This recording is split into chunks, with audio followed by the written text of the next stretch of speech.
सोनार body को पानी में उतारकर साउंड नेविगेशन एंड रेंजिंग का प्रयोग करते हैं। इसे डंकिंग ऑपरेशन कहा जाता है। सीकिंग 42 ब्रावो इस समय मंच के सामने आता हुआ ये लगभग 40 से 45 फीट की ऊंचाई पर आकर सोनार बॉडी को पानी में उतारकर सबमरीन का पता लगाने का प्रयास करेगा। The Seeking 42 Bravo carries a sonar which is used to detect the enemy lying silent underwater. In addition, the helicopter also carries sonobuoys which are used for sonic operations to detect submarines. The armament fit of the helicopter includes lethal anti-ship missiles, torpedoes and depth charges. The Seeking 42 Bravo has almost all capabilities of a warship and is known as a flying frigate. This helicopter has a crew of 2 pilots and 2 air operations officer. देवी और सज्जनों, मंच के ठीक सामने इस समय INS Betwa है जिसे कमान कर रहे हैं कैप्टन नितेश गर्ग। इस पर डेक लैंडिंग का प्रदर्शन सीकिंग 42 ब्रावो कर रहा है जिसके कमान कर रहे हैं कमांडर दीपक दीवान।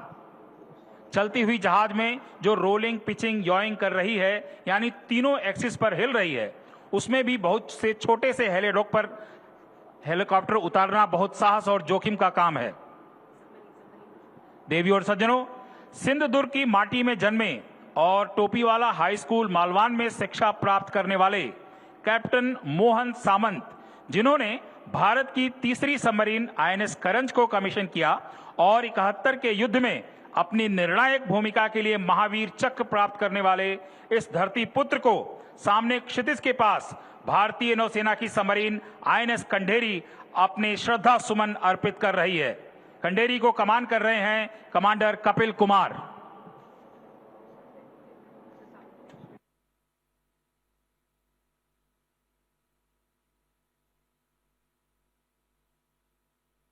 सबमरीन को इस समय आईएनएस विक्रमादित्य के बाईं तरफ देख सकते हैं आप।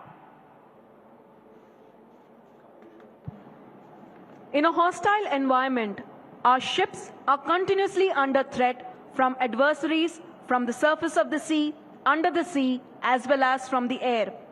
It is critical to detect and identify these threats as early as possible.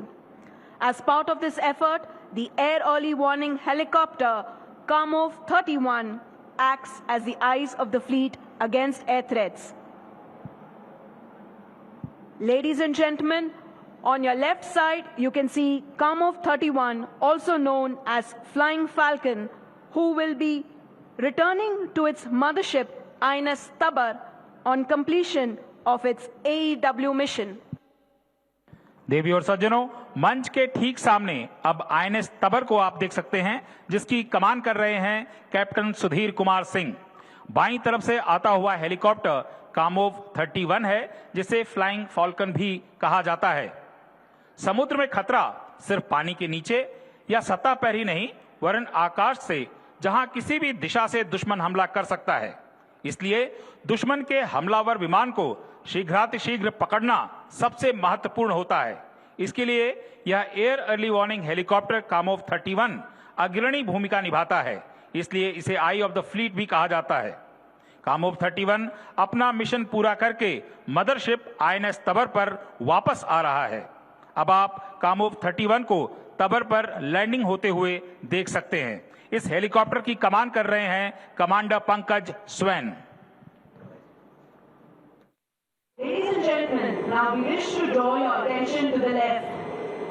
The Indian Navy clearance divers, led by Lieutenant Abhideep Lamba, are approaching their target, which is a simulated offshore installation and oil rig, a vital economic asset of the enemy. देवी और सज्जनों, अब आप भारतीय नौसेना के बहादुर clearance diverse के साहसी करतब देखेंगे। आपकी बाईं तरफ एक पॉन्टून लगा हुआ है जिस पर दुश्मन का ऑयल रिग बनाया गया है। नौकाओं से इन साहसी बाधा निकासी गोताखोरों को यथासंभव टारगेट के नजदीक पानी में उतार दिया जाता है। उसके बाद ये गोताखोर डाइवर प्रोपल्शन व्हीकल का उपयोग करते हुए पानी में अंदर ही अंदर तैरकर दुश्मन के अड्डे तक पहुंच जाते हैं।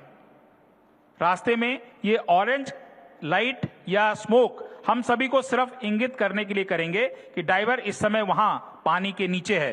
इस प्रकार अदृश्य रूप से पहुंचकर ये दुश्मन के महत्वपूर्ण ठिकानों को ध्वस्त कराते हैं। इस प्रदर्शन का नेतृत्व कर रहे हैं लेफ्टिनेंट अवदीप लांबा।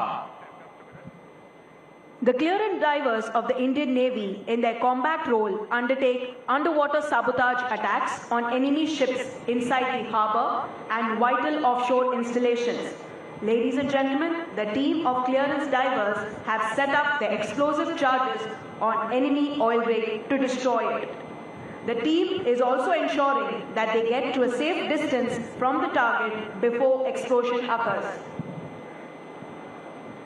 देवी और सज्जनों, क्लियरेंस डाइवर्स ने दुश्मन की ऑयल रिग पर बारूद लगा दिया है। अब वो पानी की सतह के नीचे से होते हुए सुरक्षित स्थान पर जाने के लिए अपनी नौकाओं के पास वापस आ रहे हैं। एक बार जब ये नौका पर सवार हो जाएंगे तो वो नौकाएं उन्हें सुरक्षित दूरी पर लेकर जाएंगी। तत्पश्चात रिमोट से दुश्मन की चौकी ऑयल रिग नष्ट कर दी जाएगी।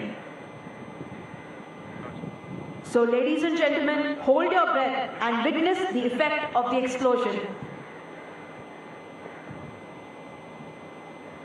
बाधा निकासी गोताखोर इस समय अपनी नौकाओं पर सवार हो चुके हैं और ऑयल रिग से सुरक्षित दूरी पर निकलने के लिए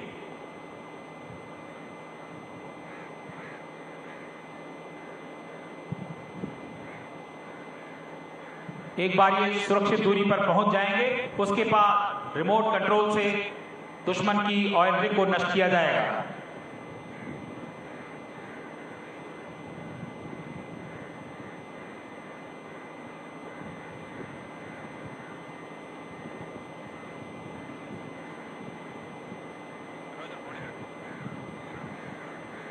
That's how we do it.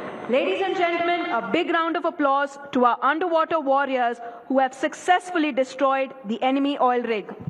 देवी और सज्जनों, हम शांति के पुजारी भी हैं और युद्ध के विजेता भी।